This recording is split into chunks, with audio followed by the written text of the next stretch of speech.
Martin. Salamat po sapagkat ako ay pinunlakan niyo para sa panayam na ito. Magandang umaga din. Kinagagala ko na makasama mo ko sa panayam na ito. Meron, kamusta po, Sir Martin? Mabuti naman. Ito, halos kadarating lang dahil pambansa. Grabe naman ang mga bilihin ngayon. Sobrang mamahal na. So, sa ngayon, kailangan namin magtipid kasi wala na rin trabaho. Ito, kailangan siguro hanap kami ng magkakilala ng asawa ko. Mga susunod na araw. Totoo po kayo, Sir Martin. Grabe na talaga yung bilihin natin. Pero, maaari po ba kayong magbigay ng kahit kaunting detalye lang makukul sa inyong buhay? Ako isang OFW, isang seaman. Siguro mga 30 years to 40 years na nagbabago. Although hindi naman siya tuloy-tuloy, yung bakasyon, yung comfort.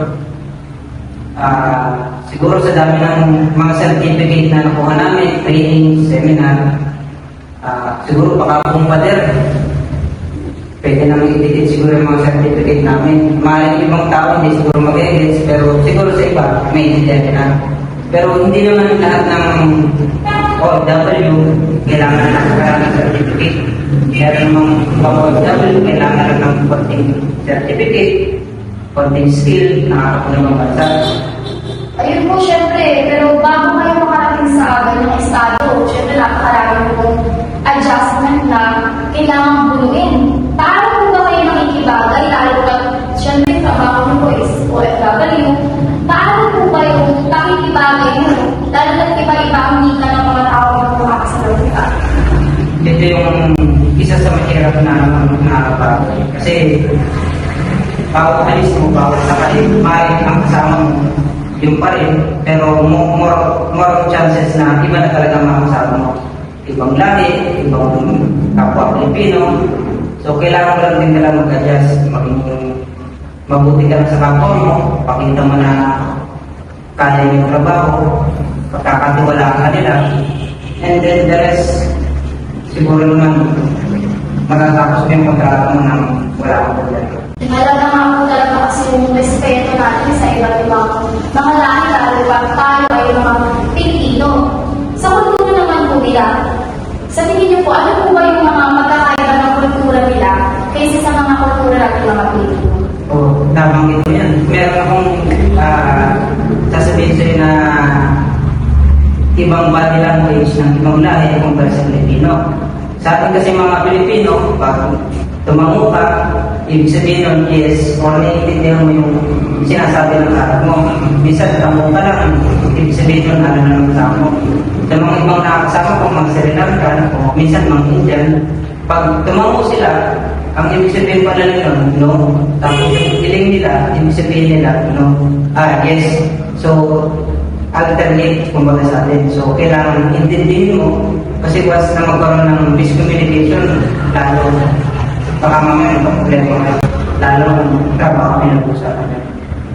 Ayun, kaya mahalaga din po talaga na meron tayong alam tungkol sa mga bansang pupuntahan natin, hindi lang dapat na basta-basta lang tayo pumupunta sa isang lugar na wala naman tayong alam. Kasi kung meron pong pagkakataon na nahihirapan kayo pakibagay, particular na sa mga nakasama po ninyo sa trabaho. Hindi natin maiwasan yan kasi kapwa Pilipino natin, minsan hindi tayo magkaintindihan eh. How much more pa yung ibang lahi natin? Meron kasing ibang lahi na mapagmataas talaga. Nating sa mga Pilipino, maliliit na tao. So, ang kailangan mo lang ito, pag may mga pinatao, ipakita mo na kaya mo yung trabaho. Kasi yun naman ang pinagdaan ko dyan, yun ang purpose na ipakita mo na kaya mo yung trabaho, kahit wala sila. At the end of the day, makikita mo, sila pa ilalapit sa iyo, sila pa yung unang nakausap sa iyo. Kasi nagpuro sa kanila, na kaya mo, na kahit wala sila, kaya mo, na hindi mo rin kailangan ng tulong nila. Ayun, para makayanin po natin kahit na walang tulong ng iba kasi tayo, pumunta tayo bilang Pilipino sa bansang yun. O sumama man po kayo sa barko na meron tayong sariling identidad. Kaya, malalim po kayo sa pamilya nyo. Paano po kayo nag-a-adjust sa kakahihiran? Sa panahon ngayon, no, madali na kasi yung pag-communicate sa mahal mo sa buhay. Nandiyan yung internet, anytime pwede mo sila makausap. Sa lahat naman ng OFW, hindi sila nakatakas sa sa homesick talaga. So, at the end of the day, after their work, so kailangan mo tumawag sa pamilya, makausap sila.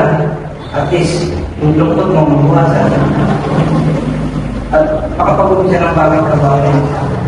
Opo, yun nga po talaga yung pinakamahirap na part ng bilang isang OFW, yung ma-homesick, lalo na sa mga naiwan po natin pamilya. Kaya saludo po kami sa inyo, sir, na nagtatrabaho po kayo sa ibang bansa para po magustusan po ang mga pangangailangan ng inyong mga pamilya.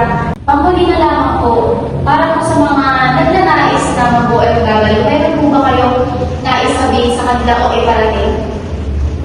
Para sa mga gustong mag-OFW na mag-umpisa pa lang, huwag niyong tigilan yung pangarap nyo. Pagiging OFW ay may kaakibat din na responsibilidad yan.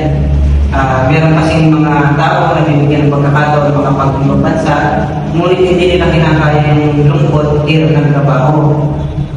Nauwi na lang sila. So, lahat ng pangarap nila nasasayang. Na habang natin sa Pilipinas, gusto mo makapag-ibang bansa. Tapos pagdating doon, bigla ka na nasusuko kasi hindi mo pala kaya. So, kailangan unang-una, nandiyan yung lakas ng loob mo, tiyaga, at mahabang pasensya. Lalong-lalo na malayo sa pamilya mo. Doon mo rin maranasan ang hirap, lungkot, pagtitiis. Pero lagi mong isipin na kailangan maging matatag para sa sarili ko, sa pamilya na umaasa sa iyo. Sa bagay, ang OFW naman kasi hindi lang naman puro lungkot yan. Diyan mo rin maranasan ang mag-grow. At siyempre, maging matagumpay sa buhay.